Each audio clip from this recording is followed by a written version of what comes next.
Manchester City dropped points again in their 1-1 draw against Chelsea, or it would be a victory for Chelsea. Arsenal are 6 points clear. We've got 5 wins in a row, and it's a fantastic way to start 2026. I don't need to tell you lot how big Thursday against Liverpool is. We need a big atmosphere, big performance, big result, and those 3 points. And let's keep going, people. I don't want to get too excited. And let me know in the comments how you feel. Do you feel the stars are aligning? We've got to remember there are 5 months of football to be played, but is it happening? As I said, Arsenal fans, one game at a time, one foot in front of the other at a time. Our next 6 games: Liverpool at home, Portsmouth away, Chelsea away, Nottingham Forest away, Inter Milan away, and then Manchester United, who have just sacked Ruben, Scammerwin, Amarin at home, people. And that might be a completely different outfit. It's going to be a big test. It already has been a big test in the first half of the season. There's 5 months left of the Premier League season. Let's just keep going. There's many twists, turns, bumps, and bruises.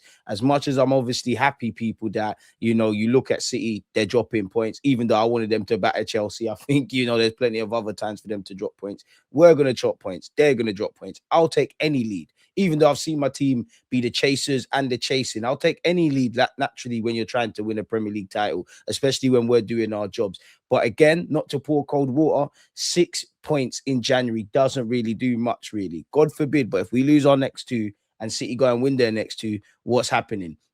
I like the fact that we've extended it, because I'm sure at a point prior to the last 2 games, both teams have played.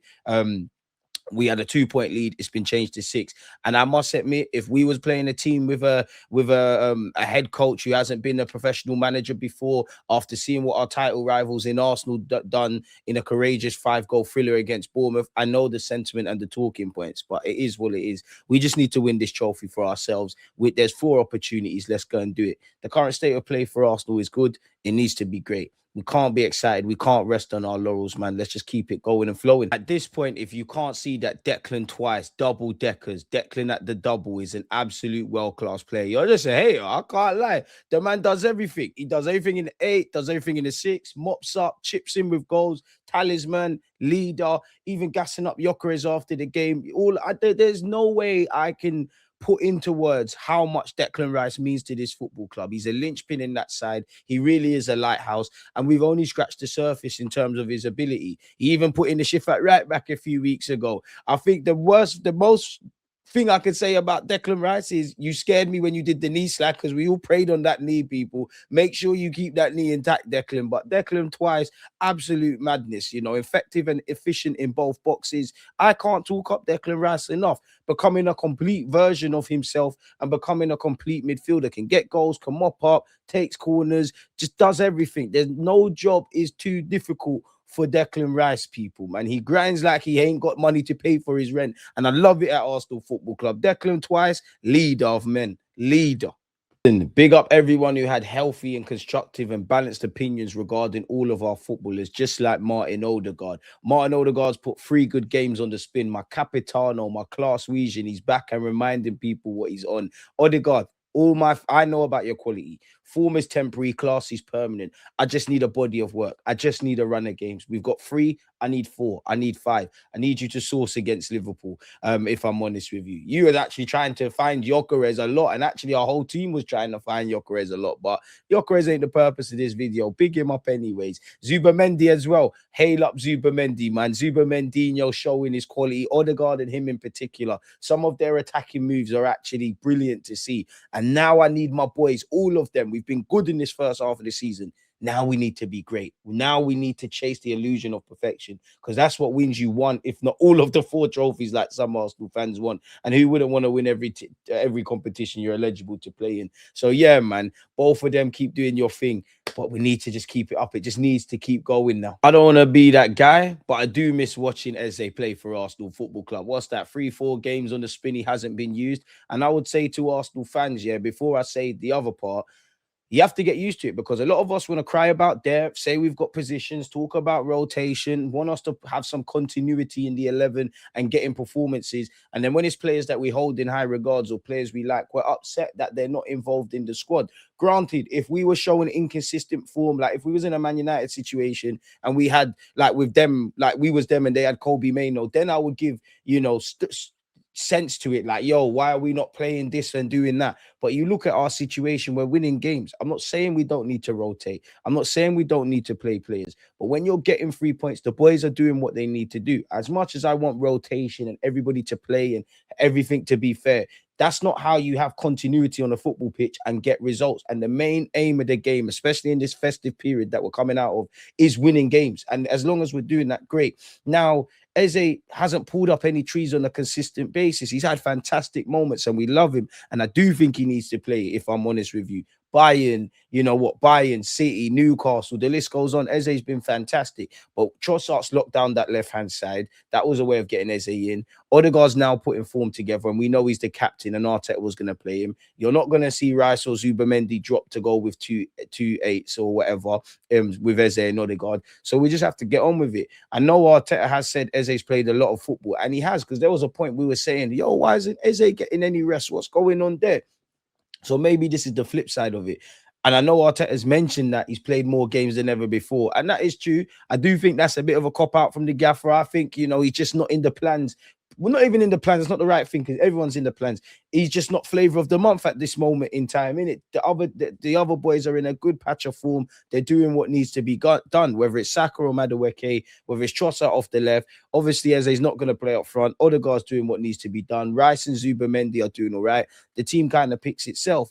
But the thing is, situations can change very quickly. We've come, look at all of the football, the injuries, everything we've been saying from August until December. And now look at where we're at in January. And there's 5 more months. Eze will get game time. But as I was saying, for me, though, I do think it's a bit of a cop-out with the manager saying he's played a lot of games in that. Because I think if he really wanted to have him in the 11, he would. But I think when he has his language around Eze, he wants a bit more in certain aspects. And for Wanyeri, whether he goes out on loan or not, I think he speaks about, listen, if your chance comes, take it.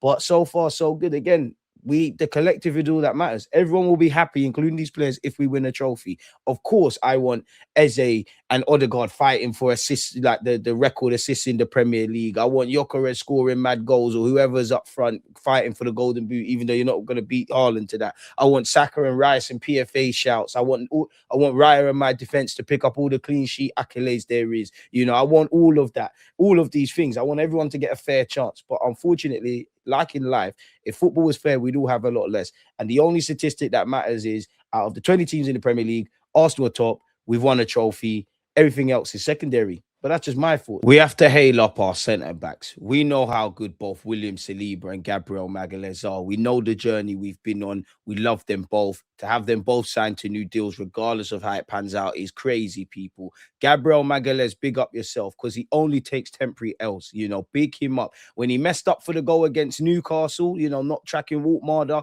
what did he do? He go and bagged. Uncharacteristic error. We haven't seen that for years from you, Magalhaes. He made the error. He was punished against Bournemouth. But what did he do? Rather than feel sorry for himself, he went and put it right. He went and atoned for his sins, and he went and bagged. You know, mistakes happen. Mistakes happen. Plenty of footballers will make mistakes, and they will make mistakes again. It's going to happen.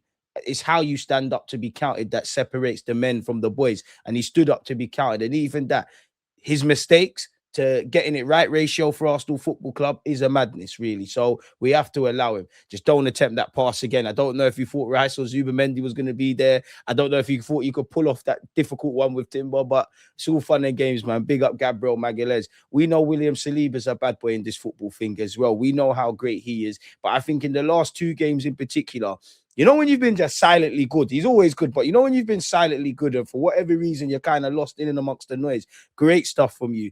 And I want to say this, big up my boys, because we've also had to do without both centre halves. City, not that I want anyone to get injured. Ruben Diaz and Guardiola both picked up knocks against Chelsea. So I want to see how they behave when they haven't got their first choice centre half pairing. But hey, I don't make the agendas. I just make sure it's the same energy.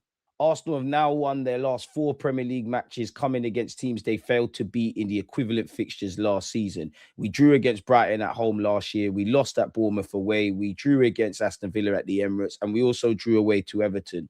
That said, 12 months on, we've got 12 from 12. We beat Everton, we beat Brighton, we beat Aston Villa, and we beat Bournemouth. So very different games, very different contexts where we've showed adversity. And even for me, in the last 2 games in particular, you know, if I'm completely honest, against Aston Villa and obviously Bournemouth, what's that, 7 goals in the last 2 games? So we're finding our clinical edge. It's just about going up the gears in the second half of the season. You always just go actual red flag. I think it's like